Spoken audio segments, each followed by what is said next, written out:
I'm going to start today with a poem that is really a different kind of poem for me.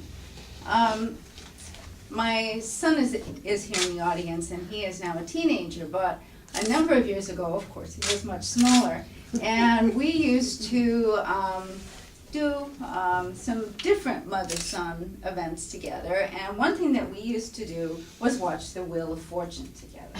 And we would, solve the puzzle. It was really very exciting.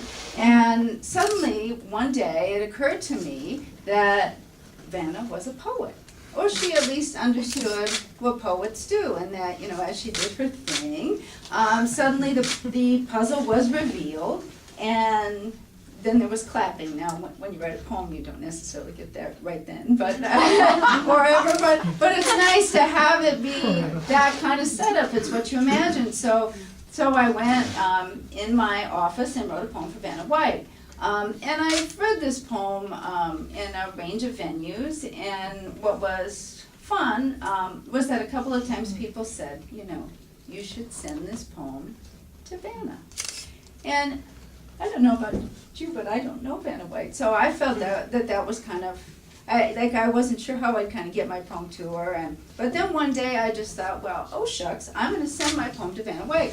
So I did, and then one day my husband said, Kim, you have a little package from the Wheel of Fortune. And Vanna sent me a beautiful picture of herself with a little, with her signature and a little message about my poem, so you never know where your poems will take you, from your son to your study to Vanna White.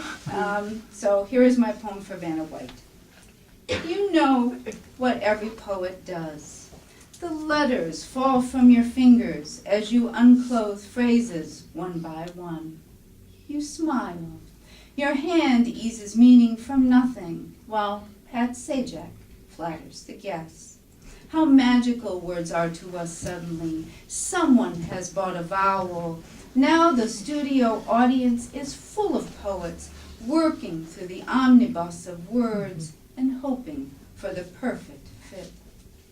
And Vanna, you are there when the last click happens, when the letter comes through the thick tangle of communal guesswork into what can only be rightness, can only be your fingers on the pulse of poetry.